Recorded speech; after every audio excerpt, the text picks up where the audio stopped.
Buenas tardes, mi nombre es Elsa Irene Carrillo Pérez, estudiante del Instituto Fossil en la maestría en Psicología Educativa, con número de matrícula 4236. El día de hoy vamos a analizar un poco de lo que hemos visto a lo largo de la maestría en la sesión 7, características clínicas y tratamiento de los trastornos del sueño en la infancia. ¿Cuáles son esas características clínicas y los tratamientos en algún retraso?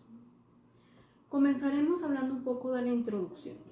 A través de las presentes diapositivas explicaremos las características clínicas y tratamientos de los trastornos del sueño en la infancia, así como características clínicas y tratamientos del retraso mental, para así lograr comprender los diversos trastornos y poder llevar a cabo un mejor tratamiento en el individuo, el cual nos puede ayudar a prestar una mejoría y lograr así desarrollarse esta persona en la sociedad en constante cambio.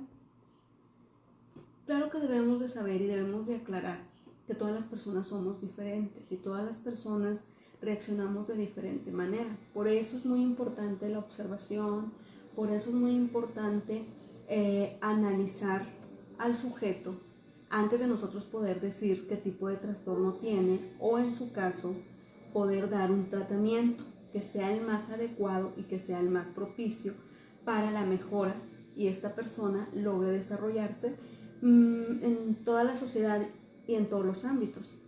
Trastornos del sueño en la niñez. El 30% de la población infantil tiene alteraciones crónicas del sueño y los pacientes con patologías neurológicas engloban todas las enfermedades que afectan el sistema cerebral del encéfalo, el encéfalo cerebelo, tronco del encéfalo o médula espinal. Tiene mayor riesgo de padecerlo. El sueño es un estado fisiológico activo cuya ausencia o alteración produce efectos adversos significativos. La deprivación o la malla cálida del sueño en el niño repercute en el rendimiento escolar y en el estado de humor, así también repercusiones físicas, estableciéndole un fallo en lo que viene siendo un retraso en el aumento de peso, en el crecimiento físico, que puede ocasionar retraso en el desarrollo de la maduración. ¿Qué con esto? Que un niño, en específico ahorita, porque estamos hablando de niños, al presentar un trastorno del sueño, que no duerme adecuadamente, que tiene a lo mejor una ansiedad en las noches, eso a la larga le va a afectar porque él no va a ir descansado, no va a ir con la misma reacción de un niño que duerme mínimo 9 horas, ¿sí? o hasta un poco más. Si él normalmente duerme 4, duerme 3, claro que va a estar irritable, claro que va a presentar un retraso en todo. Si habláramos de lo académico, presenta un retraso académico. ¿Por qué? Porque el jovencito, ¿qué hace? Pues se queda dormido en clase. Se presenta la mejor irritabilidad.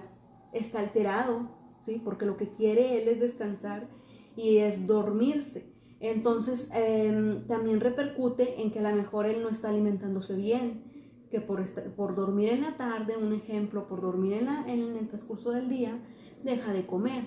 Entonces eso repercute en su aumento de peso, en su desarrollo también de lo que viene siendo físico, ¿sí?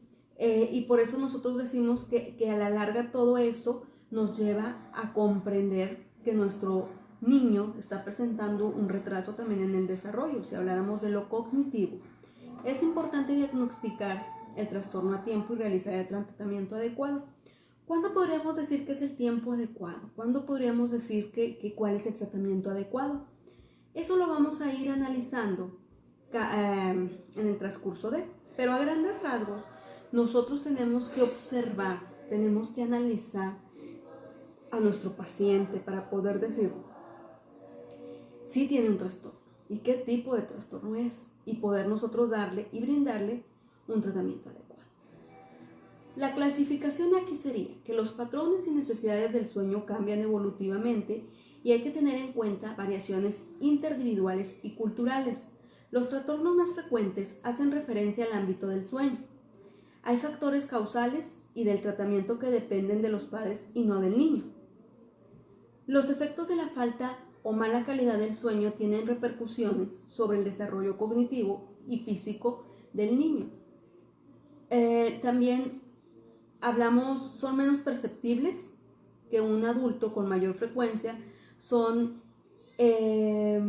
podríamos manejarlo que no acompañarse, que no se acompañan de ronquidos, ¿verdad? Su causa y tratamiento difieren de los de un adulto. ¿Por qué? Porque nosotros podríamos decir, si un niño duerme y está roncando, ¿sí? A lo mejor ahí ya podríamos diagnosticar que tiene que ir con el médico, ¿sí? Porque está presentando, a lo mejor trae un problema de salud y ese problema de salud no lo está dejando dormir, ¿sí? Entonces de ahí partimos de lo que vienen siendo las hipopnias, ¿sí? Lo que se frecuentan y que podríamos decir que nosotros también en lo que vienen siendo las apnias. La irritabilidad e hiperactividad son síntomas más frecuentes de la privación del sueño que la somnolencia, ¿sí? El tratamiento es eficaz en la mayoría de los trastornos. ¿Qué significa esto? Que la mayoría de los trastornos que nosotros aplicamos o tratamos se muestra un cambio y se va avanzando poco a poco, ¿verdad? Porque no se puede dar una solución inmediatamente, pero sí se puede ir buscando una solución más adecuada. Algo muy importante, cuando un niño está diagnosticado, nosotros sabemos que es agresivo, tiene irritabilidad, es hiperactividad, pues hay una gran probabilidad de que él sea somnoliento, ¿verdad? ¿Y qué quiere decir esto? Que pues no está durmiendo. No está durmiendo y pues va a presentar un trastorno del sueño y todo eso va a repercutir tanto en lo físico, tanto en su maduración, ¿sí? Tanto en su maduración cognitiva, tanto en lo que viene siendo su aprovechamiento académico. Él va a presentar, pues, vamos a decir que alguna laguna o una disminución, porque hay otras cosas en las que tenemos que abarcarlo, ¿verdad? O sea, tenemos que preocuparnos por esas deficiencias o esas áreas de oportunidades que él presenta. El diagnóstico es la herramienta más útil, siendo la recogida adecuada de datos mediante la historia clínica, siendo imprescindible conocer la patología más frecuente en el niño y reconocer los síntomas. Nosotros por eso manejamos que cómo podemos dar un diagnóstico, cómo podemos decir el niño padece este trastorno, tenemos que darle este medicamento, tenemos que seguir este tratamiento, ¿cómo lo podemos hacer? Pues hablamos del diagnóstico, hacemos lo que viene siendo una entrevista, una observación, hay una serie de procesos que nosotros tenemos que llevar a cabo para poder descartar, ¿sí? Y no poder de alguna manera, pues, cometer de alguna manera unos errores o adelantarnos, ¿sí? Aquí nosotros también analizamos lo que vienen siendo los trastornos más frecuentes en los niños, lo que vienen siendo las disopnias, las intrínsecas, narcolepsia, síndrome de apenas obstructivas en el sueño, movimientos periódicos de las piernas. ¿Qué significa esto? Aquí no lo menciona, que hay ciertas cosas que motivan al niño a que no tenga sueño, así como que normalmente se está moviendo. Hablando de las extrínsecas, trastornos ambientales, trastorno del establecimiento de límites, trastorno de las acciones del inicio del sueño, trastornos del ritmo cardíaco, retraso base del inicio del sueño. Así sucesivamente analizamos ciertos trastornos que nosotros los vemos más frecuentes en los niños que en los adultos. Así también hablamos de lo que fue todo lo que analizamos respecto a las horas que un niño, de acuerdo a su edad, debe de dormir. Por eso cuando los bebés, en este caso, están recién nacidos, que hablamos de ciertos meses, pero en este caso vamos a comenzar con el neonato a término. Él tiene horas de sueño de 16 horas. Cuando tienen 3 meses, 15 horas. Cuando tienen 12 meses, 14 horas. 2 años, 13 horas. 5 años, 11 horas. 9 años, 10 horas. 14 años, 9 horas. 18 años, 8 horas. ¿Qué significa esto? Nosotros hemos establecido que normalmente el individuo debe de dormir al día 8 horas diarias, porque es lo que el cuerpo le pide para poder desarrollarse adecuadamente en todos los ámbitos, o sea, en lo que viene siendo lo emocional, lo físico, para que dé un buen rendimiento, ¿sí? Hasta lo intelectual, O sea, estamos hablando de todos los ámbitos, pero hay algo muy cierto. Y viendo esta tabla y analizándola, por ejemplo, si tratáramos con niños de primaria, ellos tendrían que dormir de 10 horas a 9. Y por eso estamos hablando de lo que viene siendo la cultura también que tengan en casa y los papás. Porque si el joven está creado en un entorno donde, en este caso el joven o el niño está creado en un entorno donde la familia a lo mejor duerme poco, él está acostumbrado, es su forma de también el dormir pocas horas. Por eso hay cosas que también manejamos que se involucran los papás y que ellos deben de hacerse responsables, ¿sí? De tratar o procurar que su hijo duerma las horas que el cuerpo necesita para poder presentar un rendimiento adecuado en todos los ámbitos, ¿sí? Así las cosas, nosotros decíamos que cuáles serían esos trastornos del sueño más frecuentes. Narcolepsia se caracteriza por somnolencia y episodios inconcebibles del sueño a la aparición súbita. Asocia catalepsia, pérdida súbita y bilateral del tono muscular en situaciones emocionales intensas y otros fenómenos del sueño, como las alucinaciones, la parálisis del sueño. Se diagnostica con un test de lactancias múltiples. ¿Esto qué quiere decir? Que cualquier persona lo puede padecer, o sea, en este caso estamos hablando de los niños, pero a cualquier edad lo pueden tener ellos. Síndrome de apneas obstructivas del sueño, que viene siendo el SAUS, que es el síndrome de apneas obstructivas del sueño. Episodios repetitivos de obstrucción de las vías respiratorias superiores. Aquí es a lo que me refiero, que aquí ya estamos hablando de algo más médico, generalmente acompañados de saturación de oxígeno sanguíneo. El diagnóstico se centra en realizarlo con polismografías. Aquí más que todo lo diríamos que porque trae una situación médica. Entonces por eso él le falta cierta situación en lo que viene siendo en lo físico, en lo clínico, ¿sí? En lo médico. Por eso hablábamos de lo que viene siendo de saturación de oxígeno sanguíneo. Por eso él presenta este síndrome. Síndrome de movimientos periódicos en las piernas. Episodios periódicos de movimientos estereotipados de las extremidades, generalmente las piernas, que corren durante...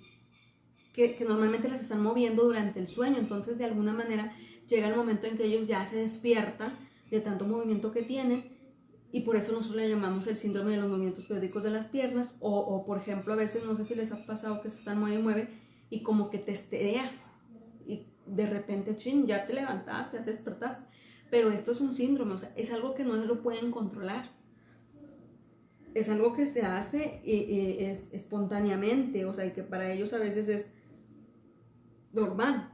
Hablamos de trastornos ambiental del sueño. Alteración del sueño producida por un factor del entorno, el ruido, la luz, la temperatura que lo impide o dificulta. Al decir, hay gente que es muy sensible, hay gente que por ejemplo puede estar el ruidazo, no sé si les ha tocado que hay bebés que dicen en ocasiones, ay, ese bebé con el ruidazo duerme. Sí, tal vez no es tan sensible, tal vez a él no le molesta ese ruido, de alguna manera lo arrulla. Pero hay personas que si les prende ese foco, si la temperatura no está adecuada, si hay ruido, o sea, eso les impide totalmente poder dormir. Los trastornos del establecimiento de límites, alteraciones del sueño del niño caracterizada por el rechazo a irse a la cama en el momento adecuado. Aquí hay niños que en ocasiones no como padres no les ponemos límites y decimos nosotros, vete a dormir o ya te voy a dormir, ¿sí? Y ellos no se quieren dormir y no se duermen, ¿sí? Entonces ahí pues vamos a implementar diversas estrategias. Y trastornos de las asociaciones del inicio del sueño. Se produce cuando el sueño se altera por la ausencia de un objeto o circunstancias que el niño asocia con el inicio del sueño. El problema se actúa cuando se asocia el inicio del sueño con la actuación o presencia del adulto. ¿Qué quiere decir esto? Que normalmente quieren dormir con el papá o quieren que ellos los duerman, ellos quieren estar siempre con ellos. Esos son algunos tipos de trastornos, ¿sí? Para una conclusión, para poder nosotros decir, ¿cómo podríamos